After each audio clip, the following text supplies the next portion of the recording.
और अपना जो शांति प्रदर्शन है वो प्रदर्शन कर रहे थे।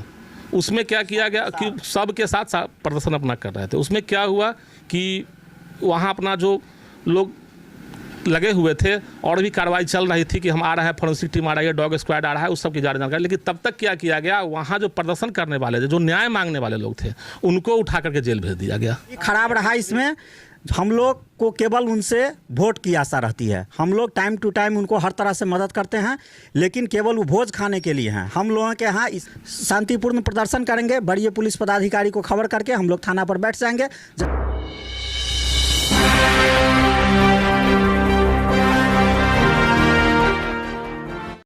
नमस्कार, बिहार मिथिला न्यूज में आपका स्वागत है। मैं हूं मनोज। देखिए, जहां कई गंभीर मुद्दे होते हैं वहां हम पहुंचते हैं ताकि वहां की वस्तु स्थिति, वहां के हालात हम बड़े अधिकारी तक पहुंचा सकें। देखिए, हमने कई बार कहा है, दरभंगा के एसएसपी जगुनाथ रेड्डी काफ़ी ईमानदार और वो बेहतर कार्य कर रहे हैं। कई पुलिस पदाधिकारियों पर कार्रवाई भी कर रहे हैं। वहीं कई थाने ऐसे हैं जहां की लापरवाही की सूचना जनता के द्वारा दी जाती है, लेकिन आश्चर्य की बात होती है कि जब स्थानीय थाना अपने सीनियर डीएसपी तक को भी सूचना नहीं देते हैं। हम कमतौल की एक ऐसी दर्द भरी दास्तान आपको सुनाते हैं, जिस घर परिवार का 13 वर्ष का बच्चा पहले इकलौता लापता हो गया, बाद में उसका शव मिला। लेकिन पुलिस आज 30 तारीख से आज आपको 12 तारीख हो गया, इतने दिनों तक इस कांड का ना अनुसंधान हो पाया, ना कोई गिरफ्तारी हो पाई। परिजन काफ़ी मायूस और का हम बता दें, हम कमतौल में ही हैं। अच्छा, ये जो घटना घटी है, तो क्या लगता है कि इसके पीछे का तर्क क्या है? कैसे वो 13 साल का पढ़ने में कैसा था, वो क्या करता? पढ़ने में वो हमारे परिवार का सबसे बेहतरीन लड़का था। उसके बारे में आप स्कूल से पता कर लीजिए, समाज के लोगों से पता कीजिए, उसके व्यवहार विचार के बारे में पता कीजिए, तो सभी लोग कहेंगे एक्स्ट्रा ऑर्डिनरी वो लड़का था।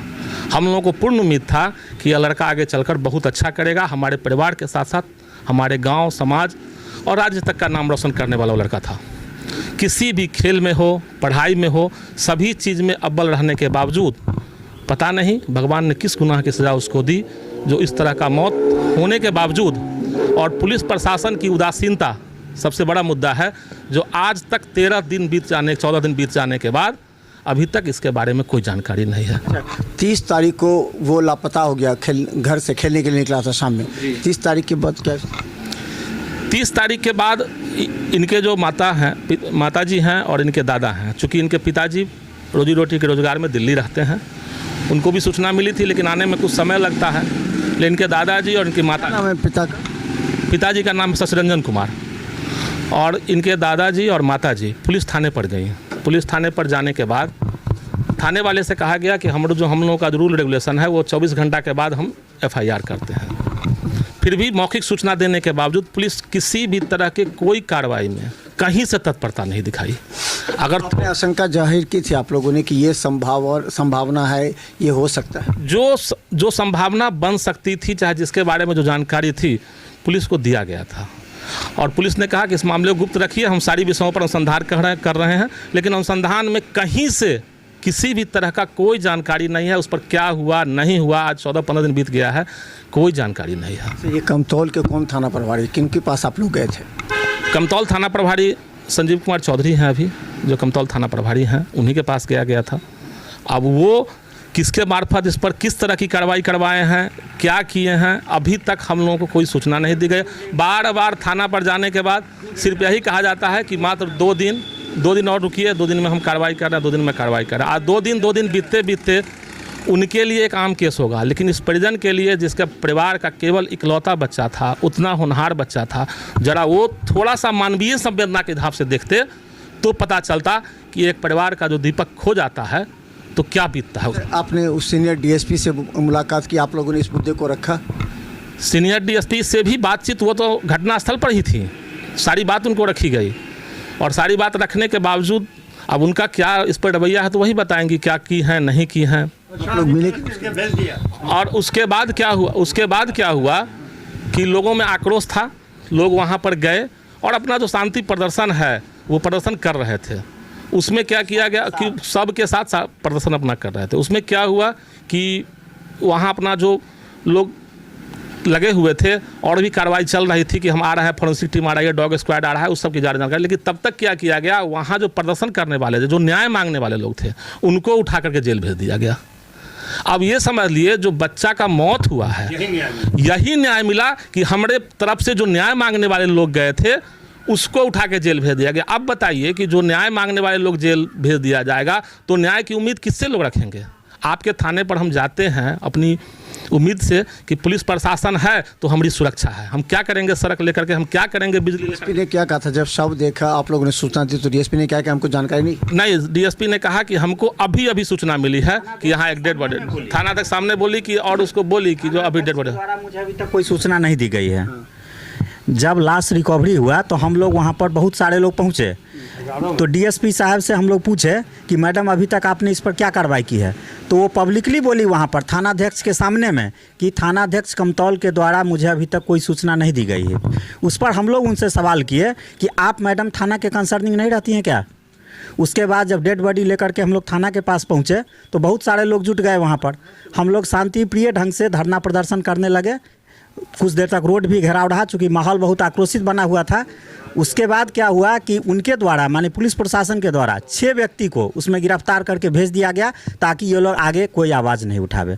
वो आदमी 10 दिन जेल काट करके आया है अभी। एक चीज़ और, विधायक का क्या स्थिति है? विधायक यहाँ के स्थानीय मंत्री बन गए। बिल्कुल ही खराब रहा। इसमें हम लोग को केवल उनसे वोट की आशा रहती है। हम लोग टाइम टू टाइम उनको हर तरह से मदद करते हैं, लेकिन केवल वो भोज खाने के लिए हैं। हम लोगों के यहाँ इसमें कहीं से कोई उनका रोल अच्छा नहीं रहा है। यहाँ पर आए, चूँकि बगल में अहियारी में आए थे, उद्भेदन हो गया रहता। वो अगर सक्रिय रहते तो उद्भेदन हो गया रहता। वो यहाँ पर केवल भोज खाने के लिए आते हैं। घर घर घूम करके वो केवल भोज खाते हैं और एगो इन्वेलप में 500 रुपया का नोट भर करके दे जाते हैं। लेकिन दुख की घड़ी में वो हम लोगों के साथ नहीं रहा, बिल्कुल न्यूट्रल रहे। वो एक खाना पूर्ति किए और झूठ सांस लोगों को कह करके, जब हम सम्राट चौधरी से बात किए हैं, प्रधानमंत्री से बात किए हैं, एक खाना पूर्ति करके लोगों को बेवकूफ़ बना करके यहाँ से चले गए। सबसे खराब रोल यहाँ के जनप्रतिनिधि जो हैं, नगर पंचायत अध्यक्ष, उसका रहा कि वो आज तक इधर घूम करके देखने नहीं आया है हम लोगों को कि क्या स्थिति है। जब वोट की बात होती है तब तो आप लोग का अपना एक जातिगत समीकरण भी बनता है विश्वास के साथ। लेकिन वह माहौल इस बार खराब, ये जो अंश की मृत्यु हुई है उसके बाद यहाँ का माहौल बिल्कुल बदला हुआ है और इसका परिणाम उनको इलेक्शन में भुगतना पड़ेगा। तो आप लोग ने एसएसपी से मुलाकात की इस मुद्दे को लेकर के? स्थानीय थाना की लापरवाही है इस तरह? सिटी एसपी तो यहाँ पर मौजूद ही थे, सारी बात उनके संज्ञान में है, लेकिन अभी तक पुलिस प्रशासन के द्वारा इस पर बिल्कुल न्यूट्रल बना हुआ है। लोग कोई इस पर एक्शन नहीं लोग ले रहा है। तो अब आप लोग क्या करेंगे? अब आगे हम लोग शांतिपूर्ण प्रदर्शन करेंगे। बड़े पुलिस पदाधिकारी को खबर करके हम लोग थाना पर बैठ जाएंगे। जब तक न्याय नहीं मिलेगा तब तक हम लोग थाना से नहीं हटेंगे। तो हम बता दें, देखिए जिस तरह एक परिवार का जो बच्चा जो काफ़ी प्रतिभाशाली है, हमने और भी कई जगह कहा, इस मुद्दे को दूसरे एंगल में ले जाने का प्रयास किया गया, जिससे आसपास के लोगों को भी विश्वास नहीं होता है। कहा जाता है कि जिस पर आरोप लगे थे, हालांकि इन लोगों ने अज्ञात करके मामला दर्ज किया है, इन लोगों ने बाय नेम नहीं किया है। अगर बाय नेम होता तो भी इसमें कारण जानने का स्पष्ट कुछ मुद्दा हो सकता था, लेकिन अभी तक पुलिस के द्वारा अनुसंधान में अभी तक इसका कारण, हत्या का कारण का पता नहीं चला है। हालांकि इन लोगों ने अब कहा है कि अब एसएसपी से मिलेंगे, एसएसपी के समक्ष सारी थाना की लापरवाही, चूँकि थाना अध्यक्ष के द्वारा डीएसपी को सूचना नहीं दी गई। देखिए 30 तारीख को इन लोगों ने सूचना दी थाने को और आपको 1 तारीख को शव बरामद हुआ है, वो भी थाना के द्वारा नहीं, आसपास के लोगों के द्वारा सूचना मिली। एक परिवार का जब होनहार बच्चा चला जाता है तो सिर्फ उसका पूरा घर अंधेरा में रह जाता है, लेकिन पुलिस के लिए सामान्य बात हो सकती है, क्योंकि उसके सामने ऐसे कई केस हैं जो कि फाइलों में दबे हुए हैं। और यही नहीं, बड़े पदाधिकारी को जब कहने की बात होती है तो स्थानीय थाना के द्वारा गुमराह भी किया जाता है। ऐसे 1-2 नहीं, सैकड़ों उदाहरण हैं जिस पर एसएसपी के द्वारा कार्रवाई भी की गई है। तो देखते रहिए, क्योंकि अगर थाना के द्वारा सही तरीके से कार्य नहीं किया गया, अपराधी की गिरफ्तारी नहीं की गई, तो ये लोग इस क्षेत्र में बड़ा आंदोलन करेंगे, जिसका असर विधायक सह स्थानीय मंत्री जीवेश मिश्रा पर भी पड़ने वाला है। देखते रहिए, पंचायत अध्यक्ष जो अभी नए बने हैं उनका रोल तो इसमें बिल्कुल गड़बड़ रहा है, बिल्कुल ये न्यूट्रल हैं। और यहाँ जो रोज़ यहाँ पर आते जाते थे, आना जाना भी अभी छोड़े हुए हैं। तो देखिए, जिस तरह के इन लोग का आरोप है कि निश्चित तौर पर अनुसंधान तो होना ही चाहिए। अगर आप जिस तरफ एंगल के ले जाना चाहते हैं उसके लिए भी आपको प्रूफ चाहिए, आप उसको भी प्रूफ दीजिए। लेकिन इस तरह अगर गुमराह करते हैं तो परिजन काफ़ी परेशान है। एक तो खुद बेटा जिस परिवार का गया है वो, और उसके बाद अगर जनप्रतिनिधि या प्रशासन या पुलिस का सहयोग नहीं मिले तो सोचिए वो कितना टूट सकता है। देखते रहिए, क्योंकि हम इस मुद्दे को लेकर के एसएसपी से भी पूछेंगे सवाल, क्योंकि उनकी जितनी प्रतिष्ठा है, जितनी ईमानदारी से वो काम करते हैं, जितना पुलिस अधिकारियों पर एक्शन लेते हैं, क्या कमतौल थाना प्रभारी पर भी या तो एक्शन या फिर अनुसंधान जल्द करने का निर्देश दिया जाएगा। धन्यवाद।